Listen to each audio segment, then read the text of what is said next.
Breaking news tonight.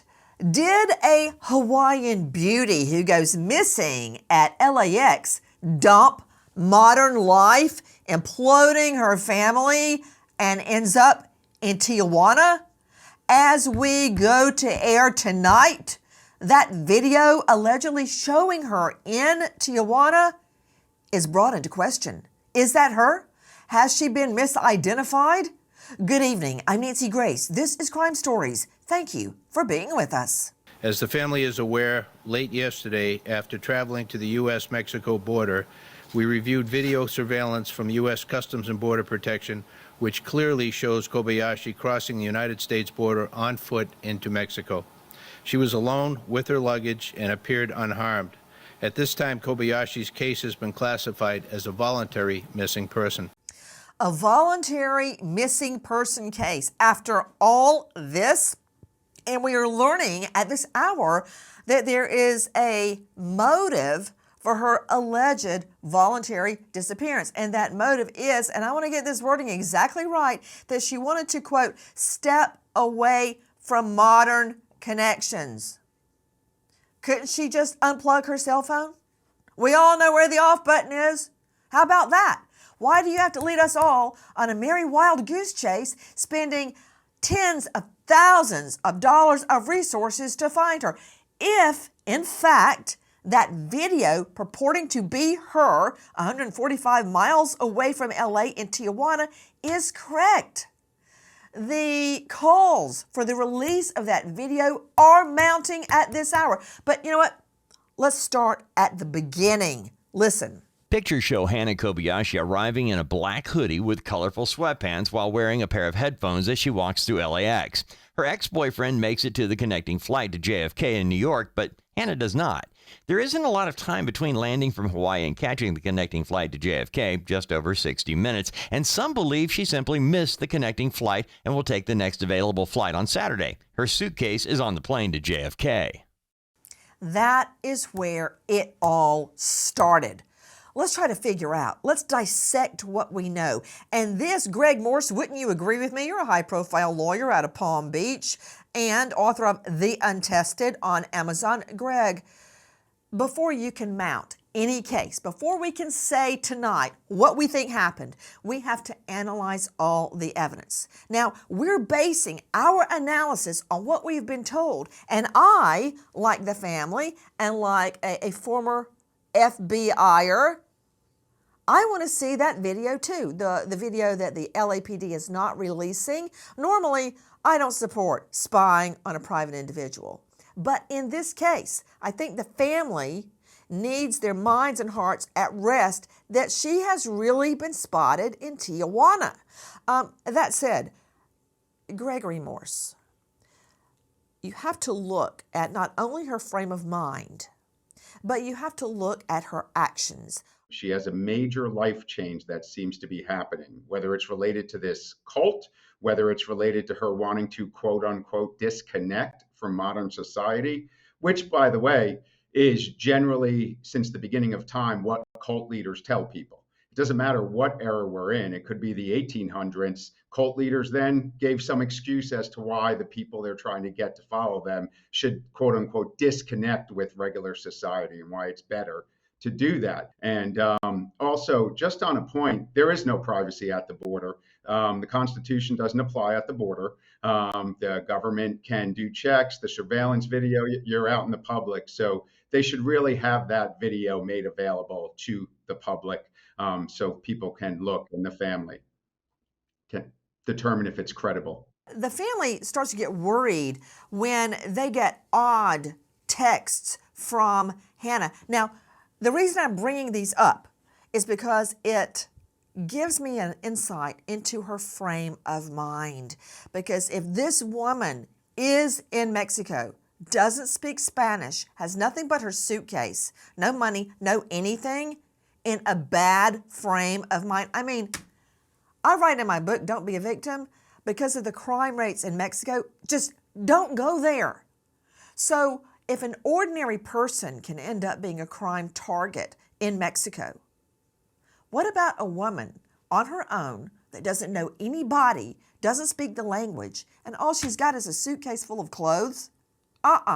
What's happening to this woman if, in fact, that is her in Tijuana? Now, this is where the family really gets worried. Listen. Hannah Kobayashi's family is concerned about odd text messages from Hannah because the messages don't sound like her. The messages use terms like hun and babe. The messages also don't include any emojis, something everyone knows to expect from a text message coming from Hannah Kobayashi. Kobayashi sends messages to a friend saying she doesn't feel safe and someone's trying to steal her identity and money. Deep hackers wiped my identity, stole all of my funds, and had me on a mind F since Friday. I got tricked pretty much into giving away all my funds, followed by, for someone I thought I loved. Did this woman simply step away from modern connectivity? Again, why not just turn your phone off? Is she in her right mind? Is that even her in Tijuana? Okay, Dr. Jeff Kieliszewski is joining me, forensic psychologist and author of Dark Sides. You can find him on YouTube, Dr. Jeff Kieliszewski, forensic psychologist. Dr. Jeff, thank you for being with us. Do you hear these texts? No wonder the family's beside themselves, claiming that her identity has been taken, her money has been hacked, someone seems to be controlling her, her texts don't sound like her. And we all have a clear pattern as to how we speak, how we text, how we think, how we act. We may not want to believe we're creatures of habit, but we are. So does that tell you that something is not right in her mindset? Right. We've talked about this on this program before. Kind of the first step in investigating situations like this is that people have routines and people have patterns. And if people are doing things outside of their normal routines or behaviors that they normally exhibit, you start to question. Right. A couple of things here, some of these odd texts, like you had mentioned, Nancy, what was her frame of mind, particularly going through life change? But the other part, there seems to be, she's keeping some kind of secret. I don't know if it's a relationship, if it's a contact, but she's doing things outside of the ordinary and seems to be holding a secret. And does that lead to another person who's involved that we don't know about yet? Kieliszewski, a secret, don't care. I don't care if she's got a secret. That is not relevant. What is relevant, Dr. Jeff, is she in her right mind? And even more so, why won't LAPD release that video? You just heard Gregory Morse, as a veteran trial lawyer, state there is no right of privacy, no U.S. constitutional right of privacy once you cross that border. Joining me, Alexis Tereszczuk, crimeonline.com investigative reporter. Alexis, all along, LAPD has been saying it's a voluntary disappearance. She's chosen to leave, a voluntary disappearance. They knew this piece of the puzzle that we didn't know. Listen. While she did check her bag through to New York, she requested her bag be sent to her at LAX, where we have surveillance footage of her retrieving it from the baggage carousel on November 11th. LAPD Missing Persons Unit has conducted extensive witness interviews, reviewed video surveillance, and collaborated with local and federal law enforcement agencies on this case. That from our friends at KITV Island News. Hey, Alexis, for those people that have not been in LAX, it's a madhouse, all right, especially when it was under construction on Terminal 3, I think. Oh, you have to walk down long underground tunnels at LAX that are constructed of cement. There's no phone reception down there. There's a really long walk. It's a very confusing airport to a lot of people that have been there many, many times. So many people understood, yeah, she got twisted around and missed her flight. But this piece of the puzzle, Alexis, the police knew that her bag had already gone on to JFK, but then somehow she had the wherewithal to demand it come back to her. And she actually had her bag rerouted back to her, and police saw the video of her getting that bag off the baggage carousel. That's very probative. It is, and it's a decision she made. She contacted the airline. She said, I need my bags back here. She was supposed to go on to New York. She did not. She missed the flight. And so she had them bring the bags back to LA. She had not been at the airport this whole time. She wasn't camped out at the airport like that movie. She had left the airport. She'd gone to the Grove twice. She had apparently met with people to do tarot card readings because she was paying for that via her Venmo. She was taking public transportation. She was seen around town. She even sent her own aunt a picture of her at the Grove. But she goes back to LAX and she gets her luggage. And that is where they have the video of her. So this is different from her arriving the first day in LAX. She gets off the plane. It was a 1-hour window. She did not get on that flight. 3 days later, she gets her luggage back again. Look at the shot we're showing right now. That's her originally between flights. That's from our friends at Fox 11. That's her between flights. And then when she got her bag off the carousel, Alexis, you're telling me she had on something different? She did. So she, in that picture, she has on those really colorful pants. She doesn't have that on when she's back the next time. So she has clothes there, or she was in the Grove. She could have bought new clothes. But it was a different Okay. outfit. This is her arrival. To Scott Eicher joining me, founding member of the FBI Cellular Analysis Survey Team, also former police officer, homicide detective in Norfolk, currently with Precision Cellular Analysis. Scott, thank you for being with us. See, I find this fact possibly the most probative, other than the shot of her at Union Station with her passport. But right here, have you ever tried to retrieve a bag that has been misdirected, much less at LAX? I mean, you can practically not do it at the Macon, Georgia International Airport, where there's one terminal, much less at LAX, for Pete's sake. The bag was already gone. She had the wherewithal, the mindset, the understanding to retrieve the bag, probably gets notice that the bag had made its way back. She comes back to the airport, gets the bag. Why is that probative? Because it shows me it's her decision not to go on to New York. Right there, that says it all. And LAPD kept saying, this is voluntary, this is voluntary. She chose for her bag not to go to New York. She chose to come back and get it and leave. But the family, in their hurt and confusion, didn't believe it. And I don't blame them. If somebody told me my husband went missing in LAX, there's no way. If an angel flew down, Angel Gabriel, let's go with him, and said, David has gone voluntarily missing. He wants to disconnect from modern connectivity. I would say, BS, you're a liar. You can go straight to hell and out of heaven. I wouldn't believe it. That's where the family was at that point. They wouldn't believe it. I totally agree. I mean, you've got that pattern of constantly talking to family members, being on social media, and then all of a sudden you're going to go and disconnect yourself in the middle of a flight and jump off the train, so to speak. It just doesn't make sense in my mind. And there's a lot of things that, even though I somewhat agree with the LAPD's assessment on voluntary because of the getting the bag back from JFK so she can now have clothes. A lot of different things seem to be voluntary, her movement around LA. But then there's those texts, the weird texts where, someone's stealing my identity. Yeah, they're very stolen my money. concerning, Scott Eicher. Steve Fischer has been on this. He's a missing persons private investigator, search and rescue specialist, and owner of Search Investigations. Steve, you've been working on this and investigating it yourself. What do you make of it? To me, that's the big tell, that she got her bag back and left. This is it was planned. I know a lot about this case, and there's a lot that the family has not disclosed. She was estranged from multiple members of her family. This was definitely planned. She recalled her bags. Listen, it's her in Mexico. I've worked with Greyhound to obtain verification of her buying the ticket.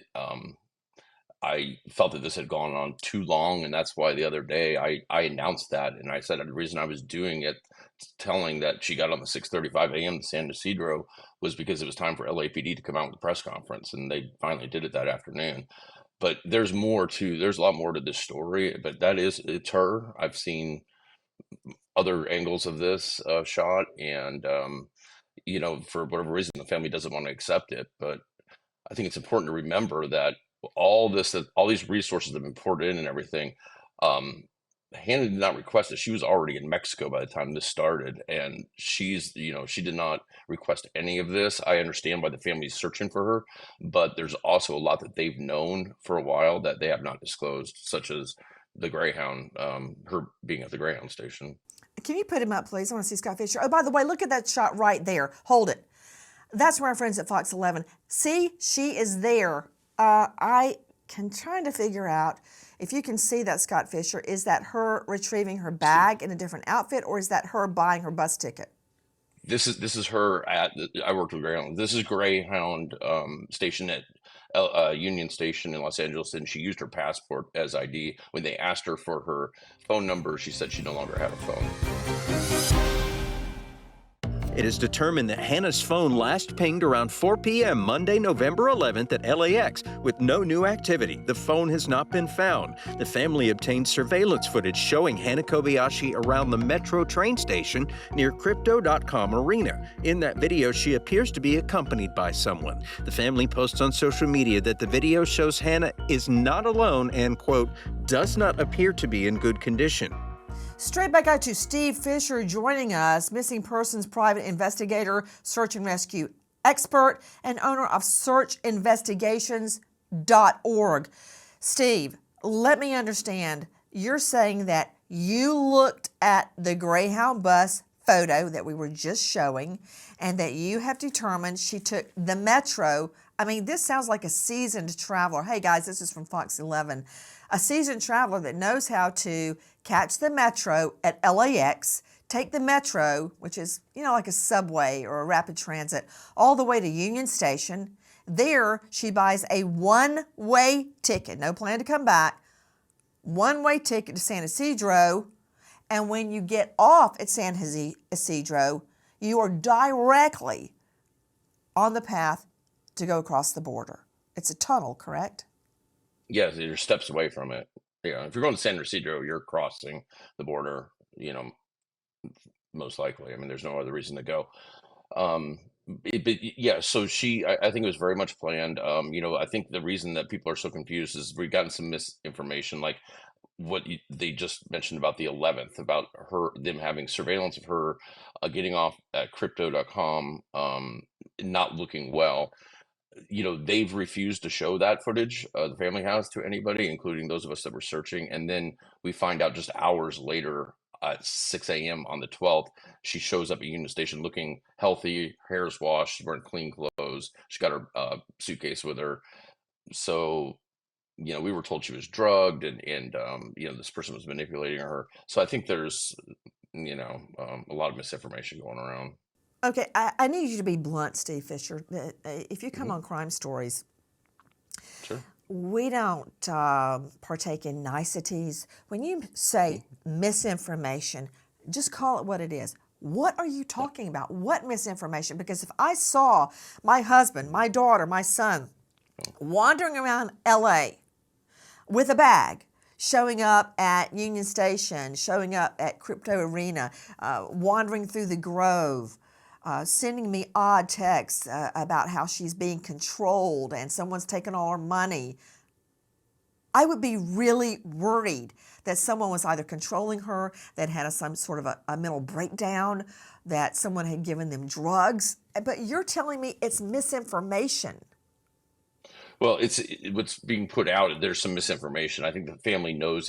Listen, she's in a fragile mental state for sure. However, the family knows a lot of things that they're not disclosing, and they're making it sound like this is a scenario where she's being trafficked and everything. That was the narrative being pushed. In fact, when I came out and said, a couple weeks ago, I said, this is not the case. This is a voluntary missing. I got a voicemail from the family saying, we want to control the narrative. Do not put this information out there. That's just not the way these should run. These should be honest information that's put out there for those that are searching, and if you're going to involve the public. And that's not the case. In this, she, for whatever reason, made a decision that she wanted to do her own thing and get away. And listen, do I think she needs to be found in her mental health check? Absolutely. But I don't think there should be this manhunt for her that the family is continuing with. She is estranged from several family members. Steve Fischer, what about the family saying that she was spotted with a male that they didn't recognize and that they're worried about that scenario? Yeah, so she was with a male. Again, they said they did not know who this male was, but then when I talked to places around crypto.com arena, they told me that the family members were coming in and showing that male's social media and asking if they had seen him. So they knew who he was, just like LAPD said they know who he is. Again, I think, it was to, keep people involved in the search. And just to clarify, when I said fragile Steve, state of mind, what I mean whoa, is she's going through you're a lot. telling me something. Mhm. Yeah, I'm going through a lot trying to find her, much less her family. Right. But wait a minute, whoa. We were led to believe that an unknown man was kind of tailing her, possibly even controlling her. Let me digest what you just said. Because now, aside from being upset and worried about this woman, now I'm getting angry, and I'll tell you why. I have worked so many missing people cases, so many cases, murder cases, horrible, horrible cases that need attention. You're telling me that this misinformation, that's certainly putting perfume on a pig, isn't it? That the family went with the unknown male's picture and said, have you seen this guy? They know who the guy was that was with her in the picture? You should be angry. I'm angry. There's a lot of wasted time in this. Yes, Is that they a were yes? showing his social. Yes, they were showing his social media to places around town, asking if they had seen him. LAPD, basically alluded to that. How they knew who he was right away. The family has known a lot of So was this. all this an attempt to get to this guy? It's not her ex-boyfriend. He's long gone. So do we know who this guy is? Is he a boyfriend? Is he somebody she met online? It's literally just somebody that she met in town. He wasn't the big bad guy we were told that she was drugged, for certain was drugged, and he was controlling her. It's just not true. Do you know, much less me and our staff, how many hours we have spent on the phone, pouring through social media, trying to investigate our contacts out in LA, beating the street, trying to find things out. And all along, she was with some guy that she met, in the Grove? Have they been chumming around? What, did she use a shower and blow dryer? What? Yes, basically, and this guy is just somebody that she met. He's not a player in this whole thing. It's it's a different story than we thought. And I get everybody's put this time into it. That's why I was sitting on this information when I found out about from Greyhound. I was like, I'm just going to ahead and release it because to force LAPD's hand. I don't know why LAPD did not come out earlier than they did and say what was going on, but it was time for this to happen. And there's a reason that the whole family left town a week before this came down too. What do you mean by that? There's a reason the family left town? I think they knew. Listen, they knew she had been to the Greyhound station, and they knew she had left town. I'm not saying they knew about that she went into Mexico, because I think LAPD did hold that back, but they knew she was in town, and that's when the aunt and everybody left town. A week and a half ago, and the search stopped. Please join us on our mission to find missing people, especially children, to solve unsolved homicides. If you're on the go, catch us on your favorite podcast app, where you can get all of our content, where we, in our own way, seek justice. Where is a Hawaiian beauty, Hannah Kobayashi, seemingly vanishing at LAX, the LA airport? That is not at all what happened, based on what we are learning. Have we all been dragged along on a merry wild goose chase? Take a listen to what Chief Jim McDonald, LAPD, said. My ask would be to anybody considering doing this, think about the people that you're leaving behind, your loved ones who are going to be worried sick about you, the number of people, including law enforcement and other partners who are going to be looking for you. which then potentially takes them away from other work that is also critically important. So there's a lot other than somebody just deciding that they want to leave and disconnect. Consider those that are behind you and those that will be impacted by your actions. Is Chief McDonald referring specifically to Hannah Kobayashi's father? That's from our friends at KITV, but listen to this. Ryan Kobayashi, the estranged father of Hannah Kobayashi, arrives in Los Angeles to join the search for his daughter. After 11 days of searching, Ryan Kobayashi is found dead around 4 a.m. near a parking structure at LAX. The Los Angeles medical examiner says the cause of death is multiple blunt force trauma injuries. The family issues a statement expressing grief and asking for the public to focus on the search for Hannah Kobayashi. Alexis Tereszczuk, crimeonline.com investigative reporter. What happened to her father, Ryan? So he came here. He was looking for his daughter for 11 days. He went to like large groups. He held up a sign. He went like knocking door to door down in Skid Row of Los Angeles, which is not a nice part of town, desperately looking for her. Then he goes to a parking deck near LAX and he jumped off the roof, fell to his death. And now that we know, this is 12 days after she had already left the country. Okay, that just breaks my heart because she has Alexis disconnected from, quote, modern connectivity. So she may not have even known her father was there looking for her. And she was already on her merry way to Mexico before her father committed. Exactly. While he was here looking for her, she was already in Mexico, and there's been no activity from her phone, I believe. And so she may not have heard, may not be on the news down there. She may not be, she's young. She may not even be watching the news. And so she really may not even know this. And it seems that her family did not let anybody know that she was out of town at that time, or out of the country, sorry. And Alexis, are you telling me she was estranged from her father? She was, for sure. Yes. He said that. He said, I regret that we were so estranged and that we had such a bad relationship, but now that she's missing, I'm here now looking for her. So we brokenhearted, thinking something bad has happened in Los Angeles, not out of the realm of possibility. A lot of bad things happen. And so he came here looking for her, and then less than 2 weeks later, jumps off the roof of a building. Dr. Jeff Kieliszewski joining me, forensic psychologist. Dr. Jeff, I'm just trying to imagine what the dad went through, being estranged for a period of time, and then learning your daughter's missing, and he flies all the way, I believe from Hawaii to LA, and starts a one-man search team going all over the city, even the worst parts of the city, imagining the worst all this time about his daughter, thinking about all the time they had lost from being estranged, and then realizing that he would never see her again. She's totally lost, probably dead, and commits. That's a heartbreaking story. I mean, all I can think about is my own father.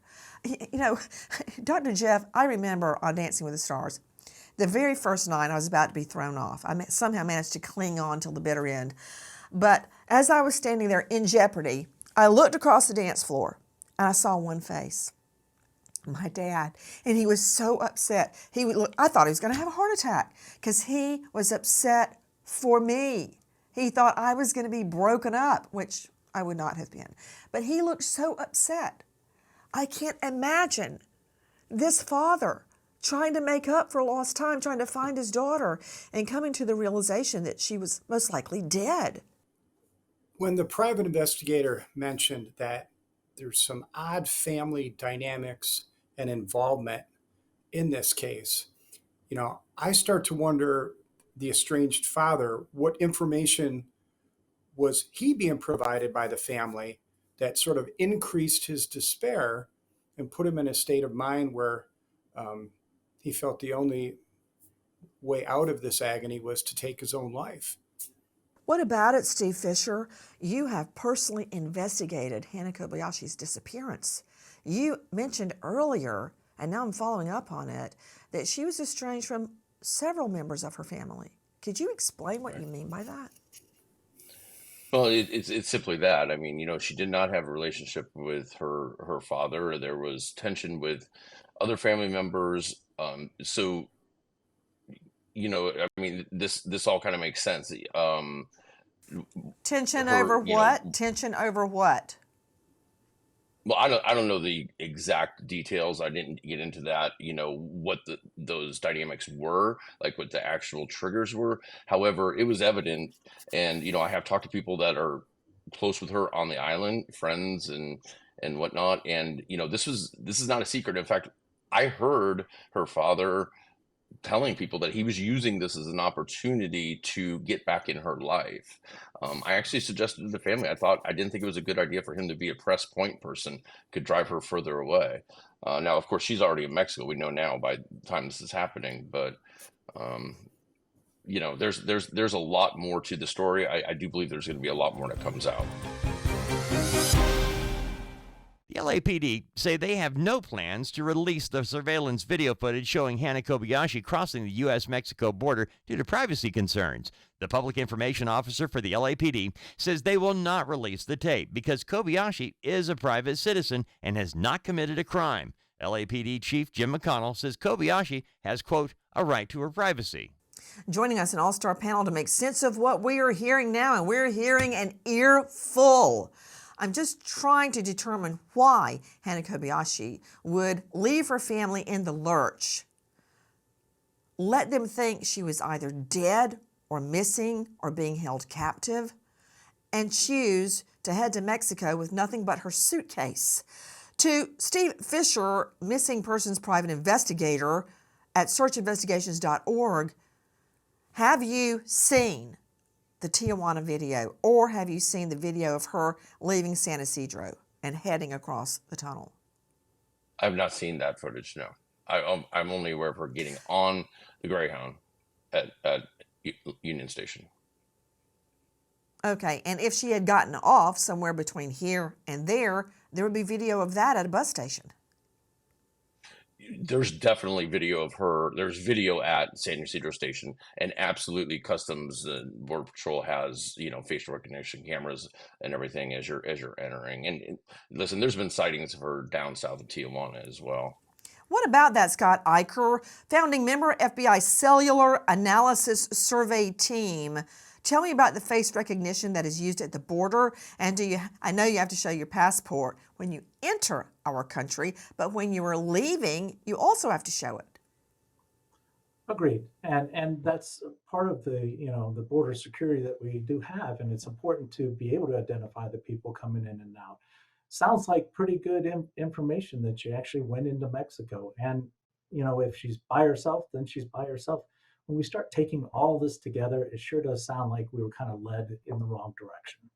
Man, you're not kidding. With a ring through our noses. Steve Fischer, you keep alluding to more is going to come out. Well, how about right now? Can it come out right now? What are you talking about? No, I mean, there is more to the story. It's not for me to discuss because I don't have 100% proof of it. So I wouldn't want to put something out there and it'd be wrong. But listen, I'm confident there's more will come out. Okay, that's not really helping me, but I know, let me I'll give you a few moments to think about what you're saying. To high-profile lawyer joining us out of Palm Beach, Gregory Morse, author of The Untested on Amazon. Gregory, can I talk to you about potential criminal charges? Because as of right now, I don't see any. Now, we have been comparing this to, for instance, the disappearance of supermom Sherry Papini, who disappeared. Her husband didn't realize she was gone until the children were not home, after school when he got home. Her cell phone was found on the side of the road as if it had been yanked from her. Turns out she just took a powder and was shacked up with her ex-boyfriend. She went so far as to beat herself, starve herself, and even brand herself with a hot curling iron to make it look as if she had been kidnapped. She blamed it on Hispanic women. Okay. She lied to police, right? That makes her different from Hannah Kobayashi. Then we've got the so-called runaway bride, Jennifer Wilbanks. That's a Georgia case. In that case, it was the night before a big society wedding, and she gets kidnapped. She also blamed some Hispanic men in that case and claimed she had been abducted. She lied about it. The last time I had eyes on her, she was cutting grass as part of community service. All right, then we've got Carly Russell, beautiful girl out of, oh, look at her, Alabama. She fakes her disappearance and even goes so far as to claim she's trying to rescue a tot boy who was wandering along the side of a busy interstate. And then she goes missing. Well, turns out she was shacked up in a hotel ordering room service while we were desperately trying to find her. She since came clean, has apologized, has taken responsibility, and is trying to make something good out of her life. But she lied. Hannah Kobayashi has not lied to anybody. She just left. I disagree with you. This needs to be changed from a missing persons report to a searching for a criminal suspect. And if Hannah Kobayashi was smart, she would call my law firm and seek counsel right away. This girl's father is dead. He killed himself knowing anything about Okinawans, which I believe her father was. This is an honorable culture. It is foreseeable that he would take this so heavy. And if his daughter knew that and set this course in action that led to his death, I think there's a chance that the police can be searching for or looking into this for a murder 2 charge. You were a prosecutor, Nancy, and if you know from maybe about a decade ago, I think it was Suffolk County, New York, that started charging murder 2 for DUI manslaughters. Most places that doesn't matter anymore because they're the same type of sentence usually. So this is something that is unique, but those texts that were sent claiming she was lost her money and kidnapped, this directed a story. That's her lying. Very different than the story that you did on the guy who went to Uzbekistan. He didn't contact the police until recently. He should have watched her show because now he's made some statements that could get him charged with a crime. But initially he didn't. So Hannah Kobayashi is your typical, it seems to me from what I've read, she doesn't have a real job. She's 30 years old. She's floundering in life and set on this course of motion, maybe taken advantage of by a cult. Sure, that is definitely seems like what this is. But her father is dead, and she sent information. I have never to the heard, that and led him I'm to that. racking my memory, a worse distortion of the criminal code in my life. There is no way that this girl, and I don't care if she's unemployed, I don't care if she's a deadbeat mooching off her family, I don't know if she is or not, but there is no way that she could have foreseen her father, with whom she hasn't spoken to in a long period of time, is going to fly to LA. She'd have to be a clairvoyant to figure out he's going to fly to LA, look for her, and then jump off a parking deck roof. That's crazy talk. Okay, I don't know if you're just trying to get a client. I don't think you're that hard up, but there's no way there's a murder 2 charge in this. No, cut his mic right now because I'm not going to be responsible for disseminating falsities regarding the law. If you can put him up, I'd like to see him react to what I'm saying. But this woman is not going to be charged with murder 2. She left on her own. And you say, she lied. Yeah, she lied to her mother. If that's a crime, I bet I could prosecute you, Greg Morse. You never lied to your mother. BS. She did not lie to police. She's no Sherry Papini. She's no Jennifer Wilbanks. She's no Borgwart. That's the man you're talking about that left his wife and family for some Uzbeki woman. And she's no Carly Russell. No, it's not going to happen. Days of searching the streets of Los Angeles and passing out flyers have exhausted family and friends, but they still push forward in the search for Hannah Kobayashi. But a shocking twist just might crack the case open. Hannah Kobayashi spotted crossing the Mexico border. At this hour, the family is asking LAPD and others to continue the search for Hannah Kobayashi. To Steve Fischer, who has been part of the investigation, local law enforcement is saying no way, and they're dropping this like a hot potato. And they say that that absolutely is her in Tijuana, case closed.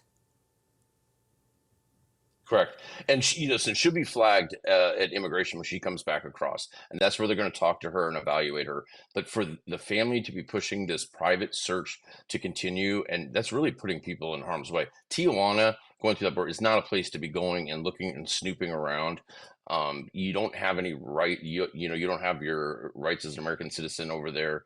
It's going to get somebody hurt. What they need to do is they need to have a investigator that can find her quickly, and a physician on call that can evaluate her, and limit it to that. But this should not be public anymore, as far as I'm concerned. It's going to get somebody hurt, and it's going to drive her further into isolation. Steve, it's my understanding that Hannah Kobayashi's aunt, Lori Pigeon, is saying that she is still concerned about Hannah's safety, and that concern has not lessened since she discovered Hannah has crossed the border into Mexico. In fact, she's even more worried that she is now in a location with which she is not familiar.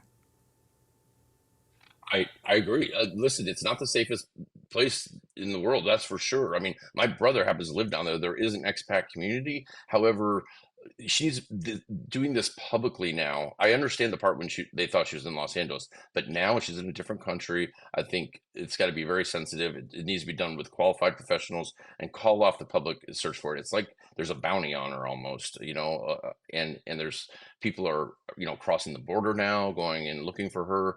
I just think it's a recipe for disaster. And it also, well, I would look for my family too, even if they voluntarily disassociated, because I would be so worried about them. But what about the private detective and retired FBI Tom Simon, who says he wants LAPD to release the Customs and Border Protection video to make sure that's really her? I don't know what to say besides it's her. I mean, I have seen, so listen, that's her. That's all I can say on it. But when you say that about the family is not here looking for her. They're asking others to do it. But they're in Hawaii, and the aunts in Palm Springs. They're not on the ground searching. So bottom line, we've all been taken down a rabbit hole. Tens of thousands of dollars have been spent looking for a woman that wanted to unplug her cell phone. Okay. As of right now, I don't see a crime. I'm the last person that would say that, but I don't see a crime in her decision to take off. Let's stop and remember a real American hero, Deputy Sheriff Jose Angel de Leon, Warren County Sheriff's North Carolina, just 24, killed in a vehicle crash responding to a DOMREL, a domestic relation violence call, survived by his loving partner Anna and son Kingsley, who was sentenced to life without his father. American hero, Deputy Sheriff Jose Angel de Leon. Thank you to our guests for being with us. We don't always like the news, but we have to accept and wrestle with the news. And especially thank you to you for being with us tonight and every night. Nancy Grace signing off. I'll see you tomorrow night, 6 to 9 o'clock sharp Eastern. And until then, good night, friend.